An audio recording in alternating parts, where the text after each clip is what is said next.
ये कहानी है नीरज की। नीरज जो कि कानपुर का रहने वाला है।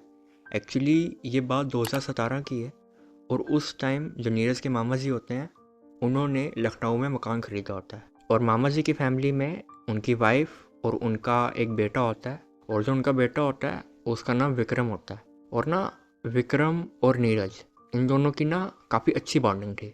मतलब इनको जब भी मौका मिलता तो ये एक दूसरे के साथ घूमने जाते, तो एक दूसरे की कंपनी को ये काफ़ी इन्जॉय करते हैं। तो जैसे ही वो मकान ख़रीदते हैं तो ना थोड़े दिनों के बाद नीरज को विक्रम की कॉल आती है और विक्रम उससे कहता है कि भाई हमने यहाँ पर मकान ख़रीदा है तो तू भी आ जाए यहाँ पर रहने। और एक्चुअली उस टाइम जो नीरज होता है उसकी 12th कंप्लीट हुई होती है, तो उसके पास अभी काफ़ी टाइम था। तो वो भी कहता है कि ठीक है मैं आता हूँ। तो वो अपना सामान पैक करके बस पकड़ता है और लखनऊ के लिए निकल जाता है। तो जैसे ही वो लखनऊ पहुँचता है ना तो फिर वो वहाँ पर कैब बुक करता है और जो कैब ड्राइवर होता है उसको इस एड्रेस के बारे में बताता है। और जैसे ही ड्राइवर इस एड्रेस को सुनता है तो ये सुन के वो काफ़ी शॉक्ड हो जाता है। वो कहता है कि सर मैं यहाँ पे नहीं जाने वाला, आप कुछ भी कर लो। तो वो भी कहता है कि भाई मैं कौन सा तुम्हें फ्री में लेके जा रहा हूँ, मैं तो तुम्हें पैसे दूंगा ना। तो वो कहता है नहीं नहीं मैं यहाँ पे नहीं जाऊँगा, आप जो मर्ज़ी कर लो। तो ऐसे ही इनकी काफ़ी बहस चलती है और एंड में जो ड्राइवर होता है वो मान जाता है। वो कहता है ठीक है मैं चला जाऊँगा, पर एक शर्त है, मैं घर के पास नहीं जाऊँगा, मैं घर के थोड़ा पीछे गाड़ी लगाऊँगा, उससे आगे आपको खुद ही जाना होगा। तो फिर नीरज भी कहता है कि इतनी देर बाद आखिरकार ये माना है, तो ठीक है चला जाता हूँ। तो फिर वो उसके साथ चला जाता है। तो जब वो रास्ते में होते हैं ना तो नीरज ड्राइवर को कहता है कि भैया मैंने आपसे इतनी रिक्वेस्ट की, अब जाके आप वहाँ जाने के लिए माने हो, तो मतलब आप पहले क्यों नहीं मान रहे थे? आप इतना भड़के गए जैसे मैंने आपको इस एड्रेस के बारे में बताया, तो ऐसा क्यों किया आपने? तो फिर वो ड्राइवर होता है ना वो कहता है कि ऐसा कहा जाता है कि जो वो घर है वो हॉन्टेड है, वहाँ पर आत्मा है वगैरह वगैरह। तो फिर वो ड्राइवर को बताता है कि वहाँ पे तो मेरे मामा जी का घर है। तो फिर ड्राइवर कहता है कि देखिए मैं जानता हूँ आप मेरी बातों पर यकीन नहीं करेंगे, मगर जितना हो सके उस घर से दूर हो जाइए, वो घर रहने के लायक नहीं है। तो फिर जब वो उस घर के पास पहुँचता है तो वो उस घर को देख रहा होता है और जब वो उस घर को देखता है ना तो उसको काफ़ी एक ना क्रीपी सी फीलिंग आती है। मतलब थोड़ा डर लगता है घर को देख के, और घर को देख कर लग रहा था कि हाँ ये शायद हॉन्टेड घर ही है। तो फिर वो सोचता है कि हो सकता है वो ड्राइवर पूरे रास्ते में मेरे को यही बताता गया कि ये घर हॉन्टेड है वगैरह वगैरह। तो हो सकता है कि अब जब मैं इस घर को देख रहा हूँ तो मेरा माइंड भी उसी पर्सपेक्टिव से इस घर को देख रहा है, तो इसीलिए मुझे ये घर हॉन्टेड लग रहा है। तो फिर वो इन सारी चीज़ों को इग्नोर करता है और घर के अंदर चला जाता है और वो रात के 9 बजे के करीब घर पे पहुंचता है। तो जैसे ही वो घर पे पहुंचता है तो सभी उसको देखकर काफ़ी खुश हो जाते हैं। विक्रम उसको कहता है कि आखिरकार तुम आ ही गए, मैं कब से तुम्हारा वेट कर रहा था। और ना उस घर के सेकंड फ्लोर में एक कमरा होता है और उस कमरे को बंद किया होता है। तो फिर नीरज मामा जी को पूछता है कि मामा जी ये कमरा बंद क्यों है? तो मामा जी कहते हैं कि बेटा मेरे को भी नहीं पता, जब मैंने ये घर खरीदा था तो जो ब्रोकर था उसने मुझे कहा था कि इस कमरे को मत खोलना, बाकी जितने भी कमरे हैं आप उसको यूज़ कर सकते हो, बस इस कमरे को मत खोलना। तो नीरज भी सोचता है कि ये कमरा बंद क्यों है और ब्रोकर ने ऐसा क्यों कहा कि इस कमरे को बंद ही रखना, इस कमरे को मत खोलना। अजीब बात है काफ़ी। तो फिर वो खाना वगैरह खाता है। तो फिर विक्रम उसको कहता है कि चलो आज तुम काफ़ी सफ़र करके आए हो और अब रात भी काफ़ी हो चुकी है, तो तुम अभी सो जाओ, कल से हम कहीं पर घूमने जाएंगे। तो नीरज भी कहता है कि हाँ ज़रूर। तो फिर वो सो जाते हैं और ना नीरज और विक्रम ये दोनों अलग अलग कमरे में सो रहे थे। तो फिर रात के करीब 11 बजे नीरज सो जाता है। तो जब वो सोया होता है ना तो अचानक से ही आधी रात को उसकी नींद खुल जाती है। तो वो डर जाता है कि क्या हुआ। तो उसको ऐसा लगता है कि दरवाज़े पर किसी ने नॉक किया है और वो भी बड़ी ज़ोर ज़ोर से। तो फिर वो ये सुन के डर जाता है कि भाई ये क्या हुआ। तो फिर वो अपना फ़ोन चेक करता है तो फ़ोन पे रात के 3:57 हो रहे थे। तो वो भी सोचता है कि भाई इतनी रात को कौन आ गया। तो बस वो वहाँ पर खड़ा रहता है और ना दरवाजे के नीचे थोड़ा सा जो गैप होता है वहाँ से वो देखता है। तो उसको ऐसा दिखाई देता है कि वहाँ पर कोई खड़ा हुआ है, मतलब किसी की शैडो दिख रही है। तो ना अभी वो बस बैठा ही होता है कि अब उसको ऐसा लगता है कि जो खिड़की है उस पर कोई स्क्रैच कर रहा है। तो ये देखकर वो और डर जाता है और उस पूरी रात उसको नींद नहीं आती।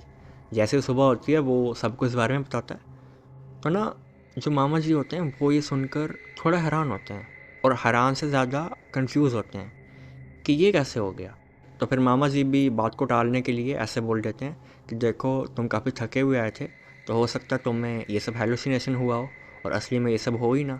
और इस जवाब से ना नीरज सेटिस्फाइड नहीं होता और मामा जी की शक्ल देखकर ना ऐसा लग रहा था कि ये भी डरे हुए हैं और ये कुछ बात को छिपा रहे हैं।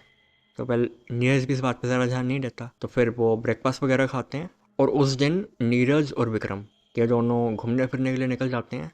ये बाहर जाते हैं, काफ़ी इन्जॉय करते हैं। फिर शाम को ये अपने घर पर वापस आते हैं। तो ना उस रात को उसके साथ एक और बहुत अजीब चीज़ होती है।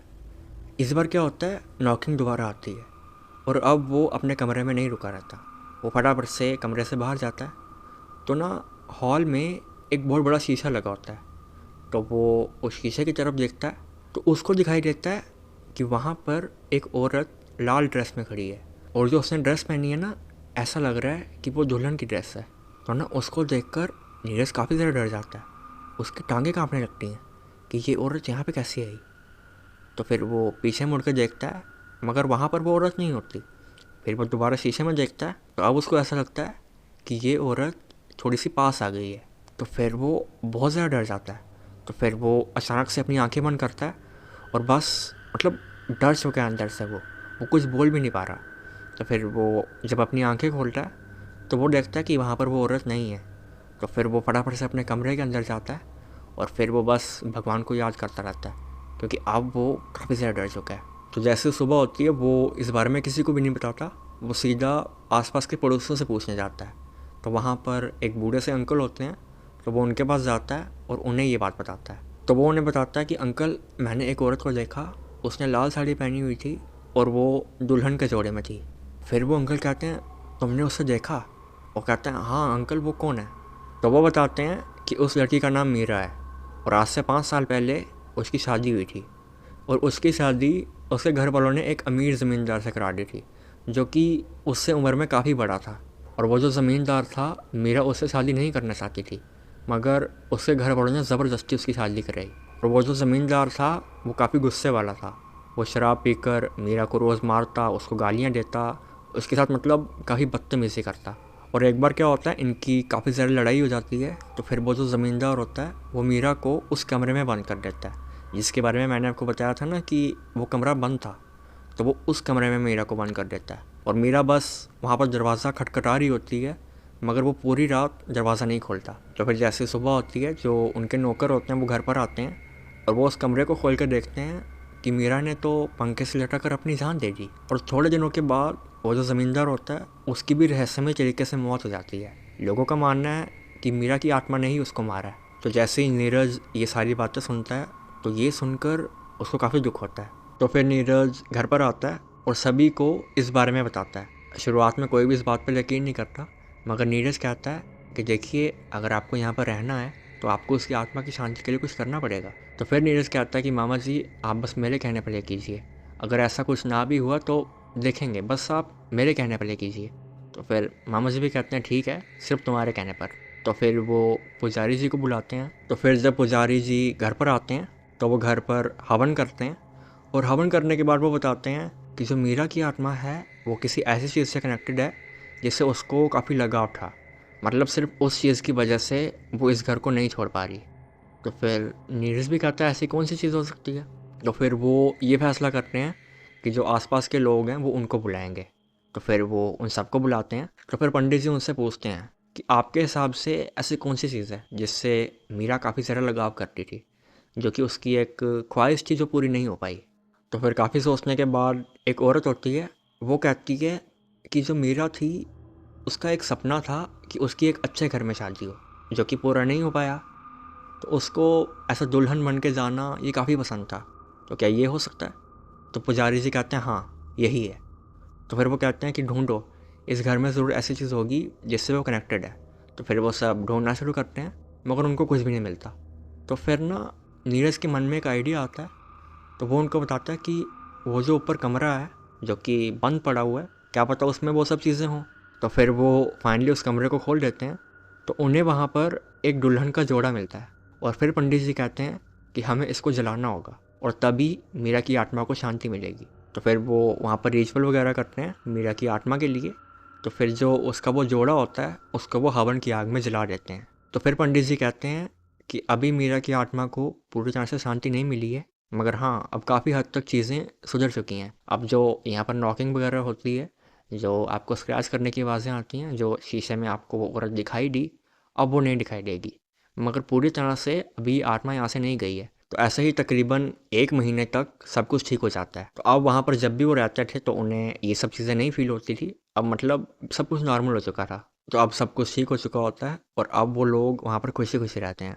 तो गाइज़, ये थी आज की हमारी स्टोरी। आई होप आपको ये स्टोरी अच्छी लगी होगी। तो मैं मिलूँगा आपसे एक और नई वीडियो के साथ। तब तक अपना रखिए ख़्याल। Take care and good bye.